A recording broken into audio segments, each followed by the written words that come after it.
හොඳයි master JK YouTube channel එකත් එක්ක මේ මොහොතේ සම්බන්ධ වෙලා සිටින ඔබ සියලු දෙනාම ඉතාම ගෞරවයෙන් යුතුව පිළිගන්නවා.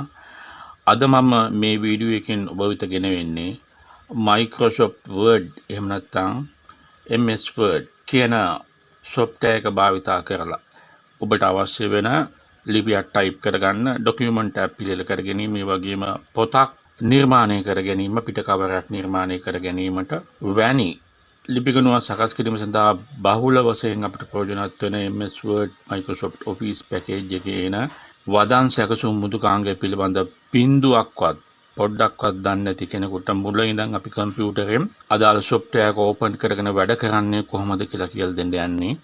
එහෙමනම් අපි වීඩියෝ එකට යමු.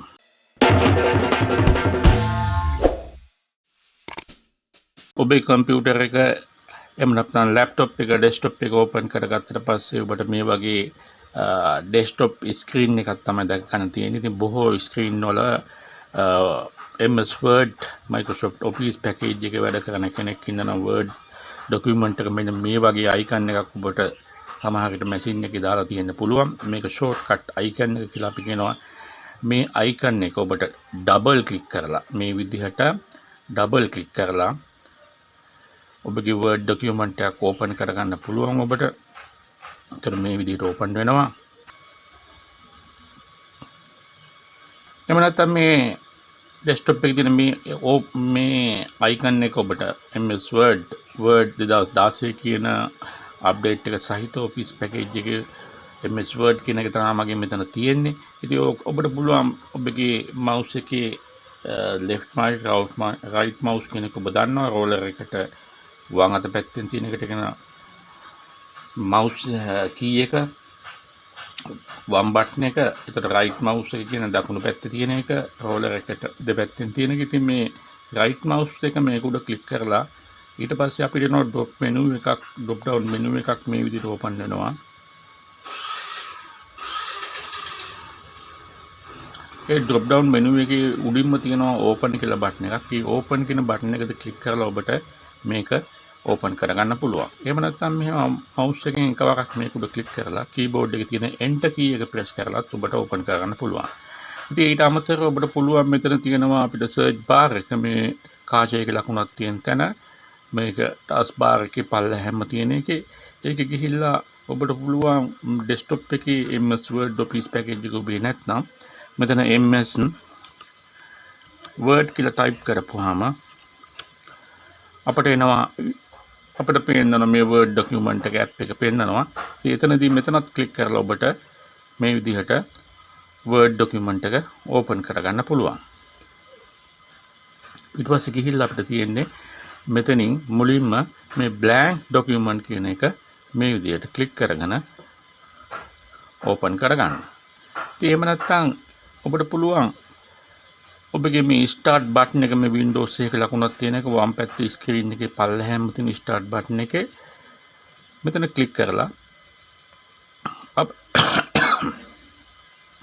අපිට පුළුවන් අපේ machine එකේ අපි මේ desktop එකේ icon අපි හැඩසැවීම් කරගෙන නැත්නම් අපිට තියෙන මේ විදිහට මේ scroll bar එකෙන් පල්ලෙහාට ගියපුවාම අපේ තියෙන MS Office package එකේ folder එක අපිට පේනවා. මේ විදිහට හොයාගෙන යන්න පුළුවන් අපිට. ගිහලා පහළට ගිහිල්ලා ඔබ නොදන්න කෙනෙක් නම් right එතින් ආවට පස්සේ ඔබට මේ star button එක click කරාට මේ Office කියන icon එකත් එක්ක තියෙනවා. ඒක අපිට click කරපුවාම මේ විදිහට 2016 Office package එක මම අරන් තියෙන්නේ. මේ ඔබ ඊට කලින් version එකක් ඔබ පාවිච්චි කරනවා නම් ඊට වඩා වෙනස් වෙනවා. ඉතින් නමුත් ওই ක්‍රමයට තමයි යන්න තියෙන්නේ. ඊට පස්සේ තියෙනවා මගේ මේ recent document කියන list එක තමයි අවිල්ලා තියෙන්නේ.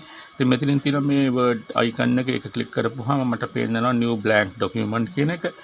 මේක click කරලා අපිට මේ විදිහට Word document එකක් open කරගන්න පුළුවන්. එතකොට ඔබට ක්‍රම තුනක් යටතේ Word document එකක් අලුත් document එකක් open කරගන්න පුළුවන්. මෙතන search bar එකේ MS Word කියලා type කරලා එතනින් ගන්න පුළුවන්. ඒ වගේම desktop එකේ තියෙන අපි හදාගෙන තියෙන icon එක double click කරලා අපිට නැත්නම් right mouse click කරලා open දීලා එහෙම නැත්නම් මෙතන start button එකට ගිහිල්ලා Word document එකක් open කරගෙන අපිට යන්න පුළුවන්.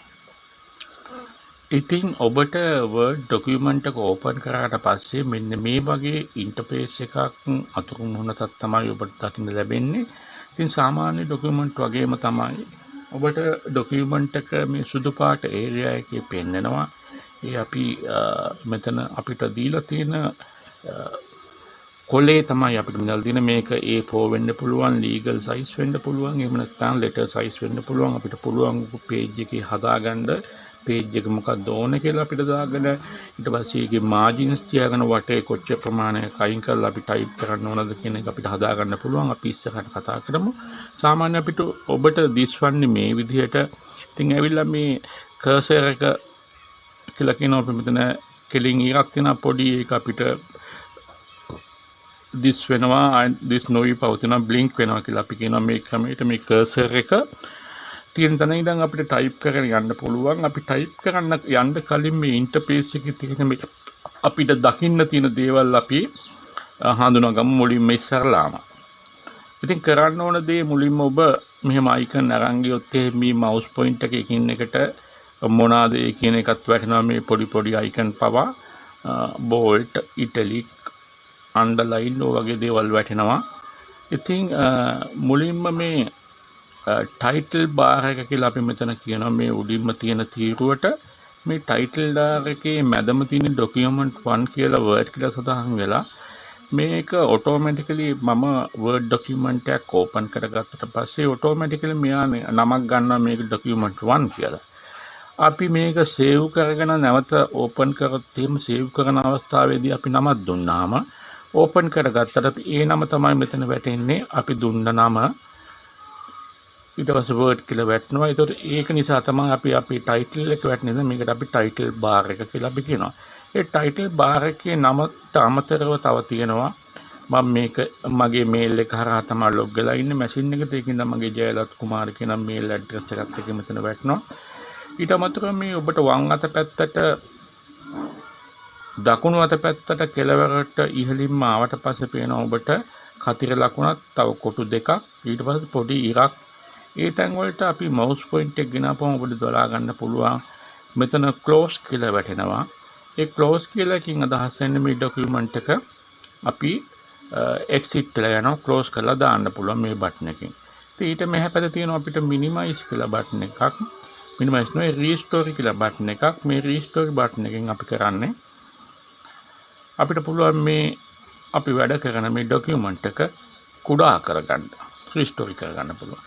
ඒ අවස්ථාවේදී අපිට පුළුවන් මේක වැදගත් වෙන්නේ අපිට තවත් program කිහිපයක් අපේ desktop එකේ open කරගෙන ඒකක් දිහා බලාගෙන වගේ මේ අපිට word document එකේ type කරන්න ඕන නම් මේ අපිට restore button එකෙන් මේ විදිහට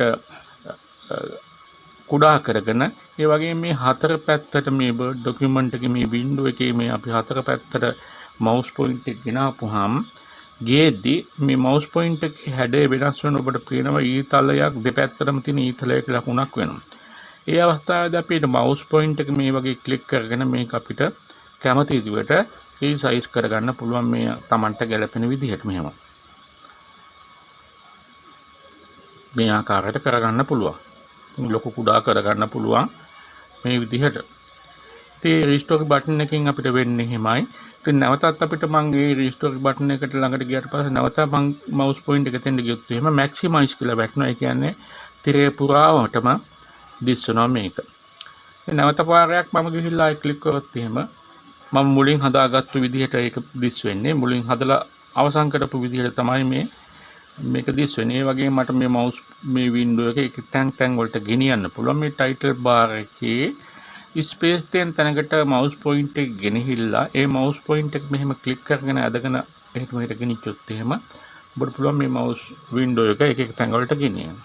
එහෙම ගෙනහිල්ලත් මම මේක maximize කරොත් එහෙම කරලා ආපහු ගිහිල්ලා මම restore button එක click කරොත් එහෙම මම මුලින් තිබ්බ තැනට තමයි මෙතන මෙහා ඇවිල්ලා තියෙන්නේ. ඉතින් මම ආපහු maximize කරනවා. ඉතින් එතන තව බටන් එකක් තියෙනවා. මෙතෙන්ද අපි mouse point එක ගෙනපුවාම මෙතන පේනවා අපිට minimize කියලා. minimize කියන එකෙන් අදහස් වන්නේ අපි මේක click කරොත් එහෙම අපි document එක මෙන්න මේ වගේ task bar එකට යනවා. මේ පල්ලෙහාන් තියෙන බාර් එකට යනවා. ඉතින් එතන ගිහිල්ලා අපි නැවතත් ක්ලික් කරොත් එහෙම නැවතත් අපිට මැක්සිමයිස් වල Word document එක open වෙනවා. ඒ වගේම ඊට පස්සේ මේ වම් අත පැත්තේ ඉහළ කෙළවරේ මෙතන icon එකක් තියෙනවා. අපි මෙතනට කියනවා quick access toolbar එක කියලා. ඉක්මන් ප්‍රවේශ මෙවලම් තීරුව කියලා අපිට වඩා Word document එක type කරන්න යද්දී වැඩියෙන් අපිට වැදගත් වෙන tools කීපයක් අපිට මේක එකතු කරගෙන මෙතන modify කරගන්න පුළුවන්, format කරගන්න පුළුවන්. ඒකට අපි කියන මේ තීරුවට quick access toolbar එක කියලා. ඒක අපිට මේ මෙතන ක්ලික් කරලා මේ arrow එකක් තියෙන පල්ලෙහාට ඒකෙන් ගිහිල්ලා මේ හරි ලකුණක් දාලා තිනවා තමයි මෙතෙන් ඇවිල්ලා තියෙන්නේ. හරි ලකුණ කරොත් එහෙම මේ save කියලා බටන් එක save කියලා තියෙන නම ඉස්සරහින් හරි ලකුණක් දාලා තියෙනවා. ඒකෙන් save කියන බටන් එක මෙතෙන් මේ ඇවිල්ලා තියෙනවා. ඉතින් මම save කියන බටන් එක ඉස්සරහින් තියෙන හරි ලකුණ මේ විදිහට අයින් කරොත් එහෙම save කියන එක අයින් වෙලා යනවා. ඒ වගේ ඔබට මේකට අලුත් දේවල් පවා මේ quick access toolbar එකට එකතු කරගන්න පුළුවන්. මෙන්න save කියන එකට මම ආපහු හරි ලකුණක් දාපුවාම එයා මෙතෙන්ට ආව අලුතෙන්. ඉතින් මේ ටිකට අපි කියනවා quick access toolbar එක කියලා. ඊට අමතරව අපිට සාමාන්‍ය ඕපන් කරගත්තට පස්සේ Word document එකක් home කියන එකේ තමයි අපි ඉන්නේ. ඉතින් මේ වගේ මෙන්න මෙහෙම ෆයිල් එකකින් පිටිපස්සට එනවා. ආපහු වෙනවා. ඒක file home insert design layout references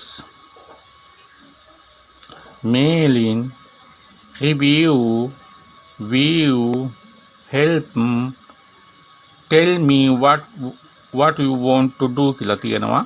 ඉතින් මේවට අපි කියනවා මේ tabs කියලා. එහෙම නැත්නම් පටිති කියලා කියනවා. tabs එහෙම නැත්නම් පටිති කියලා කියනවා. මේ විදිහට home insert design layout කියලා තියෙනවා. මේවට පටිති කියලා කියනවා. මේ අපි පටිත්තක් එහෙම නැත්නම් tab එකක් මෙහෙම ක්ලික් කරපුවාම ඒකට ආවේනික tools කීපයක් අපිට මෙහෙම පල්ලෙහෙන් දිසන layout එකට ගියොත් එහෙම layout tab එකේ පල්ලෙහෙන් ඒකට ආවේනික format කරන්න ඕන. ඒවා අපිට මෙහෙම දිස් වෙනවා. ඒ home tab එකට ඇවිල්ලා අපි ක්ලික් කරොත් එහෙම මේ වගේ මෙහෙම දිස් වෙනවා. ඒකට අදාළ tools තියෙන ටිකද. අපි මේ කොටසට කියනවා එතකොට ribbon එක කියලා. එහෙම නැත්නම් ribbon එක කියලා කියනවා. සිංහලෙන් ribbon එක කියලා කියනවා. අපි නැත්නම් ribbon එක කියලා කියනවා. So මේ insert tab එක මම insert tab එක ක්ලික් කරොත් එහෙනම් insert tab එකට අදාළ ribbon එක තමයි මේ තියෙන්නේ. ඉතින් design tab එකට අදාළ ribbon එක මේ විදිහට තියෙනවා. layout tab එකට අදාළ ribbon එක මේ විදිහට තියෙනවා. ඉතින් ඕක තමයි මේක ribbon එක. right home tab එකට මම ආපහු යනවා. ඒකට home tab එකේ ribbon එක මේ විදිහට තියෙනවා. ඊට අමතරව ඔබට යටින්ම තියෙනවා මේ Word document එකේ status bar එක. මේ status bar එකේ පේනවා page 1 of 1 කියලා. ඉතින් මම මේ document එකේ පළවෙනි පිටුවේ ඉන්නේ. ඒ වගේ පිටු ගණනාවකට මෙහෙම enter ගහගෙන මම ගියොත් එහෙම මේ enter ගහගෙන ගියොත් පිටු කීපයකට යනවා. එතකොට මට පේනවා මෙයා මෙතන status bar වල page 4 කියලා page 4කින් යුක්ත මේ document එකේ 4 වෙනි පිටුවේ මම ඉන්නේ කියලා කියනවා. ඊට පස්සේ මම මේකේ මොන හරි වචන type කරලා තිබ්බොත් එහෙම මේ වචන සංඛ්‍යාවත් මේ document එකේ තියෙන මෙයා මෙතන පෙන්නනවා. ඉතින් English United States වලින් තමයි මේක දැන්ට මම document එක හදන්නේ. ඒ හදන නිසා එයා English වලින් තමයි මේ document එක පිළිවෙලන්නේ කියන එකත් සඳහන් වෙනවා. ඉතින් මම නැවත මගේ පළවෙනි පිටුවට යනවා. ඉතින් පළවෙනි පිටුවට ගිහින් පෙන්නනවා. ඔබට පුළුවන් මේ arrow key වලින් මෙහෙම උඩට යන්න. arrow key keyboard එකේ තියෙන arrow key ඊතල key වලින් උඩට ගිය හැකි. එහෙම නැත්නම් ඔබට පුළුවන් මේ හැටියට කියනවා අපි මේ scroll bar එක කියලා. මේ scroll bar එකේ මේ scroll button එකක් අපිට click කරගෙන මෙහෙම උඩට යන්න පුළුවන්. එතකොට අපි මුල document එකටම ඔහොම ගිය හැකි. ඉතින් document එකේ එහෙට මෙහෙට යන තව keys අපිට තියෙනවා ඉගෙන ගන්න. ඉතින් මම මේ පළවෙනි පිටුවට අවිලා තියෙන පළවෙනි පිටුව මෙහෙම click කරපුවාම ඇවිල්ලා මගේ cursor එක මෙතන දිස් වෙනවා. ඉතින් මෙතන ඉඳන් ඔබට ඉතිරි දේවල් මම පැහැදිලිවම එකින් එක type කරන් යද්දි පැහැදිලි කරන්නම්. ඉතින් මෙතන ඉඳන් මේ cursor එක තියෙන අවස්ථාවේ ඉඳන් ඔබට මේ document එක type කරගෙන යන්න පුළුවන්. මම උදාහරණයක් වශයෙන් මෙතන ඉඳන් ශ්‍රී ලංකා කියලා type කරනවා. ඉතින් ශ්‍රී ලංකා කියලා type කරා ශ්‍රී ලංකා කියලා type කරද්දී ඔබට පේනවා ඇති යම් කිසි අකුරු වර්ගයකින් මම ශ්‍රී ලංකා කියලා type කළා. ඊට පස්සේ අවසානයේ මගේ cursor එක අවසාන නවතුන තැන cursor එක මම කෙලින් අතන නිමිපත් වෙනවා. ඉතින් ඔබට මෙතනදී මේ අවස්ථාවේදී හෝම් ටැබ් එකේ මෙතනින්ම තියෙනවා අපිට මවුස් පොයින්ටර් එක මෙතෙන්ට ගෙනාට පස්සේ මෙන්න මෙතන පෙන්නන්නේ අපිට මේ ඇරෝ කී එකක් අපි ක්ලික් කරලා බලන්න පුළුවන්. මෙතනින් පෙන්නන්නේ අපිට මේ අපි ටයිප් කරන අකුරු වර්ගය. ඒවා මෙයා ඔටෝමැටිකලි මගේ මෙන්න මේ කියන අකුරු වර්ගයේ මේ බොඩි කියන ස්ටයිල් එකෙන් අරන් තියෙනවා. කැලිබ්‍රි කියන බොඩි කියන අකුරු වර්ගය තමයි ඇවිල්ලා තියෙන්නේ. ඒ වගේ මෙතෙන් ආපුවම අපිට පේනවා 11 කියලා තවත් ඩවුන් ඇරෝ එකක් තියෙනවා. ඉතින් මවුස් පොයින්ටර් එක දෙන්න ගියට පස්සේ කියනවා ෆොන්ට් සයිස් කියලා. ඉතින් ෆොන්ට් සයිස් ගන්න පුළුවන් ෂෝට් කට් කීයකුත් වහන් ඇතුළේ දාලා දෙන කන්ට්‍රෝල් දන shift දන p කියන එක අපි ක්ලික් කරොත් එimhe ෆොන්ට් සයිස් එක අපිට තෝරන්න පුළුවන්. ඉතින් මේ ડોකියුමන්ට් එකේ ෆොන්ට් සයිස් එක 11කින් තමයි මේ ටයිප් වෙන්නේ. ඉතින් සාමාන්‍ය අපිට ડોකියුමන්ට් එකක් පිළියෙල කරද්දී ලියුමක් වගේ ගහනවා නම් ෆොන්ට් සයිස් එක 12 හෝ 11 සිලෙක්ට් කරගත්තට ප්‍රශ්නයක් නැහැ. ඔබට පුළුවන් ඒ වගේම මෙතන ගිහිල්ලා ඒ ෆොන්ට් සයිස් එකත් මේ විදිහට සිලෙක්ට් කරගන්න. ඉතින් ඒ සිලෙක්ට් කරගත්තට පස්සේ ඔබට මෙන් එහාට ගහන අකුරු ඊට වඩා ලොකුවට වදින්න අර 12 කියන සයිස් එකේ ඉස්සරලා තිබ්බේ 11. ඒ වගේම ඔබට යම්කිසි මේ වගේ ප්‍රමාණයක් මොනවා හරි ඕන එකක් කොහොම ගහගෙන යන්න පුළුවන්. මම මේ විදිහට නිකන් ඔහොම ටයිප් කරනවා. ඊට පස්සේ ඔබට යට රූලට යන්න අවශ්‍යතාවයක් තියෙනවා නම් හැමතිස්සෙම කරන්න ඕන ඔබගේ කීබෝඩ් එකේ තියෙන enter key එක මේ විදිහට ප්‍රෙස් කරපුවහම යට රූලට යනවා. ඉතින් යට රූලෙටත් ගිහිල්ලා ඕන දෙයක් කොහොම ටයිප් කරන්න පුළුවන් ඔබට. ඉතින් enter key එකේ මේ අවස්ථාවේදී මම enter key එක කියන්නේ enter key කියන්නේ අපි ටයිප් කරන දේ ප්‍රෙස් කිරීමෙන් ඔබට යට රූලට ගියහක ඊට අමතරව තවත් මෙතනදී මම කියලා දෙනවා ඔබ වචනයක් අතර ස්පේස් එකක් තියන්න ඔබට කීබෝඩ් එකේ ලොකුවට පේන ස්පේස් බාර් එකක්. ඒ ස්පේස් බාර් එක ඔබවුවම තමයි ඊළඟ රූලට යන්නේ. මම අව කන්ට්‍රි කියලා ගහන්න යන්නේ ස්පේස් එකක් තිබ්බා.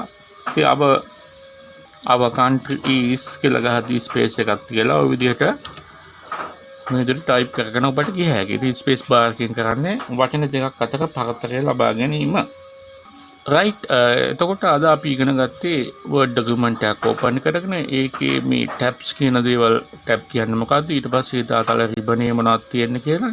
ඒ ඕපන් හෝම් ටැබ් එකෙත් මම අයිකන් කීපයක් විතරයි පැහැදිලි කරේ.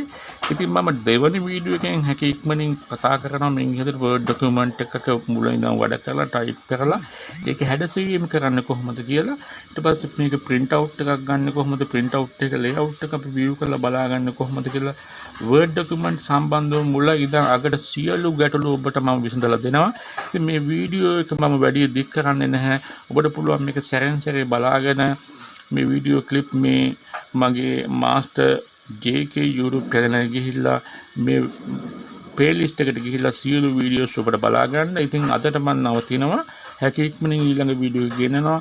ඒ වගේම ඔබ මාස්ටර් JK YouTube channel එක තාමත් ඔබ subscribe කරලා නැත්නම් subscribe කරන්න. කුඩා බෙල් අයිකන් එක ක්ලික් කරොත් එimhe අලුතින් දාපු වීඩියෝ එකක් ඔබට නොටිෆිකේෂන් එකක් ලැබෙනවා. ඒ වගේ වීඩියෝ එකට කැමති නම් ලයික් එකක් දාන්න. ඔබගේ අදහස් දැනගන්න තියෙන දේවල් කමෙන්ට් කරන්න. ඒ වගේම වීඩියෝ එක හොඳයි නම් යාළුවන්ටත් බලන්න ෂෙයා කරන්න. එහෙනම් ඔබට සුබ අනාගතයක්.